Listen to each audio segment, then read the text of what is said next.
Welcome back to another review, and today I have the Oukitel K6000 Plus.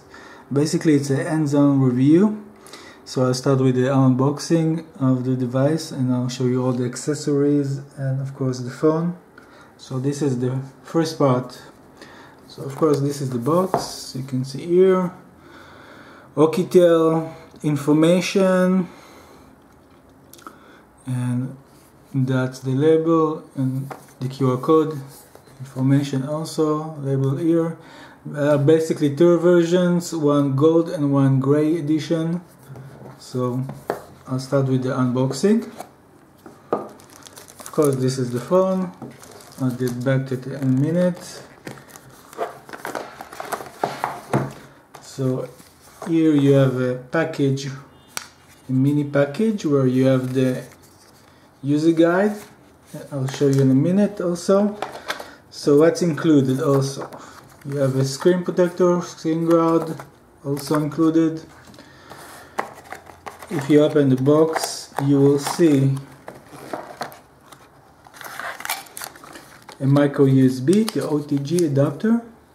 So you can hook the phone with external devices such as the USB, dongle, hard drive.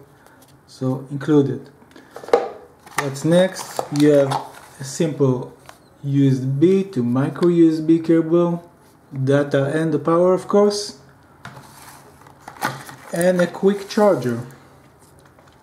This quick charger supports 5 volts, 7 volts and 9 and 20 volts with the current of maximum current of 2 amps. So that's the quick charger. Also looks pretty big, but it's okay. So this device supports quick charging, MediaTek technology. So back to other stuff, other items. Like I said, you have here a simple user guide in English and a few other languages also included. Basic stuff how to operate the phone. Nothing special. You also have the warranty certificate from Oukitel,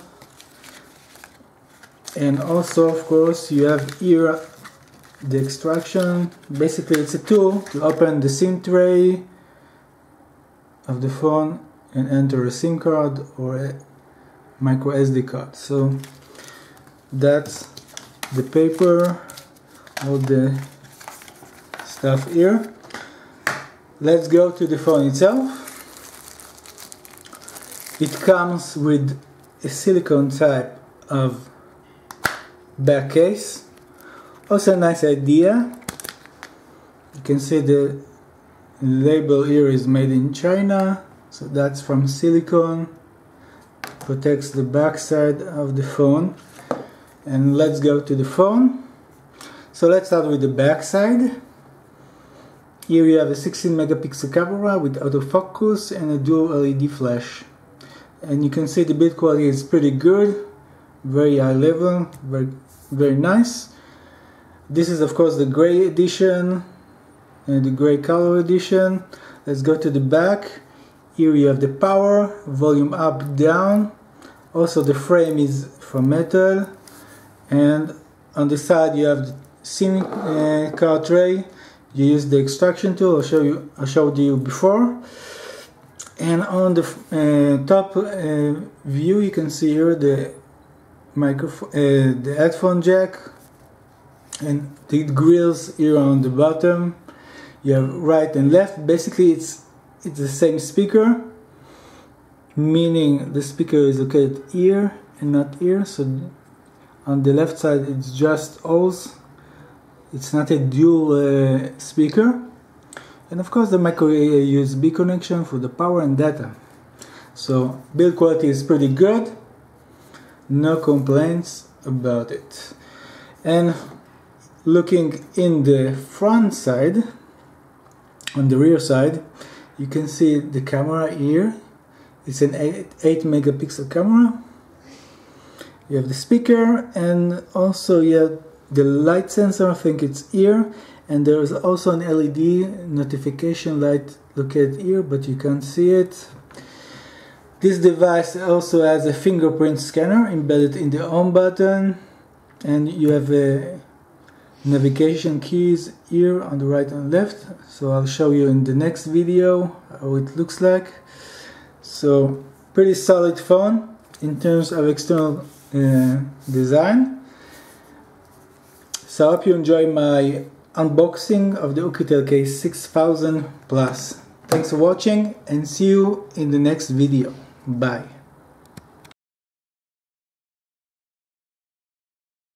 My second part video where I'm going to show you how the Oukitel K6000 Plus works, main features. So let's start with the basic stuff here.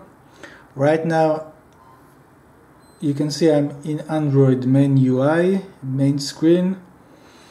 You can see here the navigation keys. You have back, and that's the settings thing, not sure how it's called, and the main button here, the home button, has an integrated fingerprint scanner inside of it. Touchscreen is very responsive, big advantage. Also battery, this phone has a built-in non-removable battery and it's high capacity. The capacity is 6080 milliamps per hour battery, and this phone can last about 1 day, 1.5 days without any charging, one charge only. So if you want to charge it, you will need of course the quick charge adapter here, the charger. So it takes about 1 hour and 50 minutes to fully charge this device. I've checked and it's true. So that's the charging part and the battery. Again, touchscreen really nice, good brightness. This is maximum brightness, and it also works well under direct sunlight, so that's great. So let's go to the Android settings. Like I said, this device runs Android version 7. You can see here under system information. Here you can see sub camera. The front camera is 8 megapixel and the main back camera is 60 megapixel with autofocus function. Touchscreen 5.5, running memory. This device has 4 GB of RAM and 64 GB of eMMC storage. So that's the settings. You can see the UI of Android 7 is more organized. You have also Smart Assistant option here for float gesture. If you enable this function, you have a nice wheel here. You can rotate and get fast access to more functions very quickly. So you can use it. There are many options here.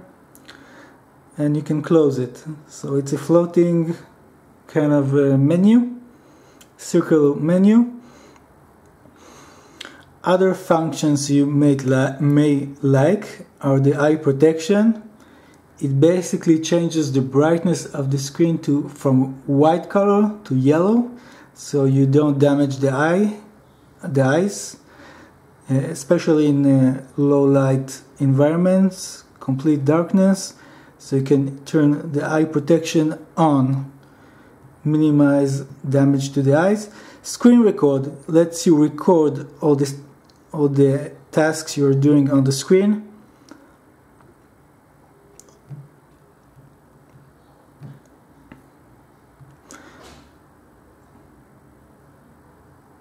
You can see all the recorded things you are just saved. I'll try again. Just click on the red record option and work normally.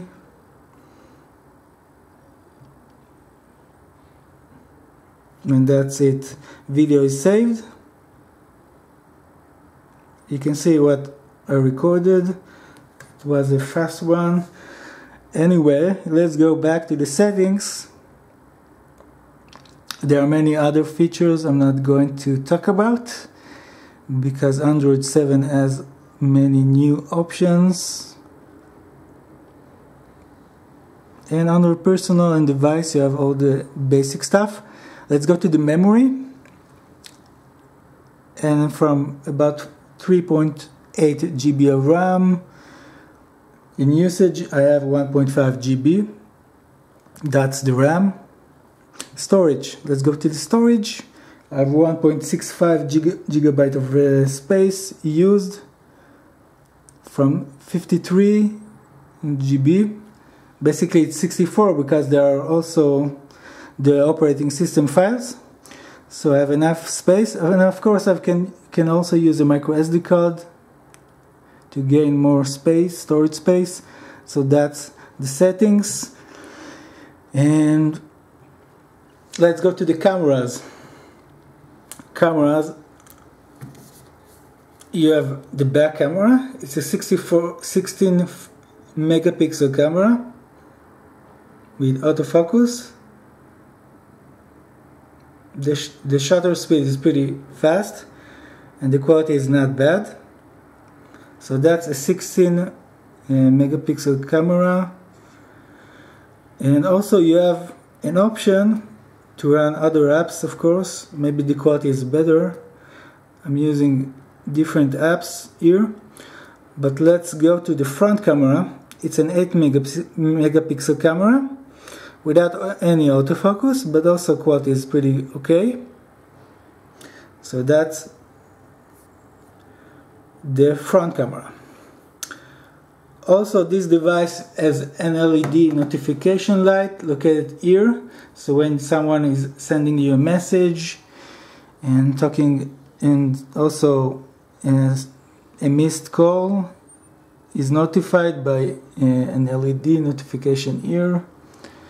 So there's a light here, but you don't see it. I think that's the light sensor here. And of course that's the speaker. So that's the main stuff of this device. 4 GB RAM, 64 internal storage, eMMC, very fast. An octa-core processor from MediaTek. And in the third video, I'm going to show you all the information, including the hardware of this device from Antutu Benchmark. So stay with me. Thanks for watching and bye.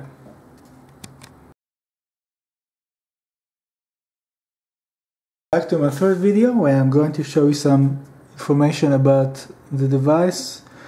Also, I've pre-installed Antutu Benchmark. So let's start with system information.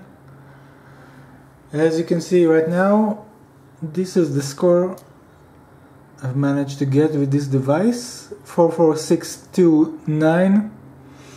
Again, it's a mid-level phone. It's not an high-level premium phone, but it's pretty okay. Let's go to the ranking. Here you can see the score of the Meizu MX6, and beneath it you can see the score of my device, slightly above the half, maybe 55%, compared to the Meizu M6, 55% of the Meizu MX6 result. So let's go to system information, basic information. Also from Antutu Benchmark, you can see it runs Android version 7, 64-bit operating system. CPU is MediaTek 6750T. It's an octa-core processor, 8 cores. It also has a Mali T860 GPU. More information about the RAM, 4 GB, 64 GB internal storage. And CPU frequency, you can see here, 286 megahertz up to 1.5 gigahertz. 1.5 is the maximum peak for each core to operate. So right now you can see more information about the cores. Not all of them are real-time active. You can see some are in sleep mode, most of them. Again, it depends on the apps you're running. In specific app, like a game, should use all the cores simultaneously. So that's it. Touch screen, 5 points touch screen. You can see here, like I said, so 5 confirmed. More information about the cameras, battery level, and that's it. Let's talk about the sensors. This device has basically 3 sensors: light sensor, accelerometer, and proximity. The compass sensor doesn't exist in this phone, so it damages the navigation experience, like I said. So if you're navigating in offline mode or also with an internet connection and you turn the phone in various directions, the map will not rotate. So it's a big mistake by Oukitel not to add the compass or magnetometer sensor, as it's called also. Some call it orientation sensor also. So basically you have 3 sensors, and also another one, like I said, embedded in the home button. That's the fingerprint sensor. But basically you have 3 in this device. So that's the system information about the sensors and also the hardware of this phone. So stay with me for this last part of the video, where I'm going to talk about this phone, my final impression from it, if it's worth the money or not. So thank you and bye.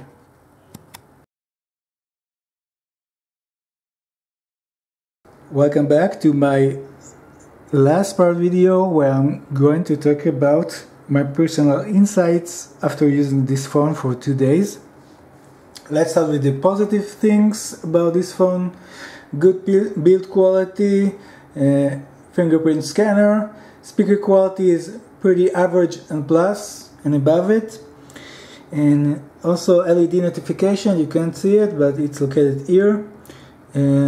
Light sensor here for adjusting the screen brightness, so it's pretty solid. Also the cameras after a few updates are working better, improved quality, and that's it. The battery of course is really good also.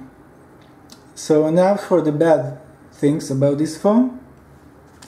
The company didn't add a compass sensor or magnetic field sensor or a gyroscope sensor or both.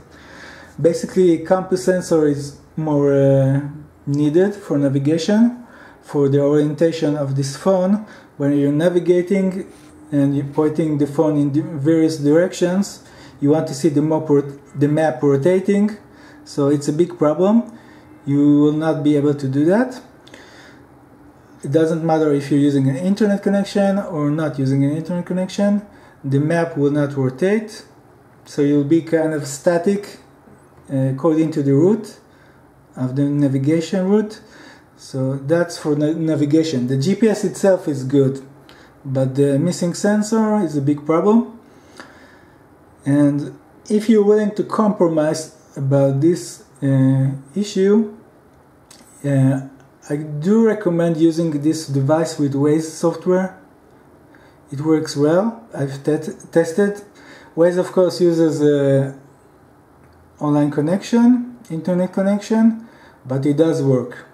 So if you're willing to compromise in this matter, you can use it for navigation, but with an internet connection. And if not, if you need a device for navigation to be more accurate, you need to buy a different brand, I recommend checking out Xiaomi, Lieco, and others. I've also added a few links for Tiny Deal page where you can check out the latest deals, mainly phones, so you can check it. Also, I've added an article review link in the video description, and you can see right now the LED light is blinking because someone is sent me a message. So that's it about this phone. Again, if you want a better GPS, you need to buy a different brand. So check out the links, and I hope you enjoy my review. Thanks for watching, and bye.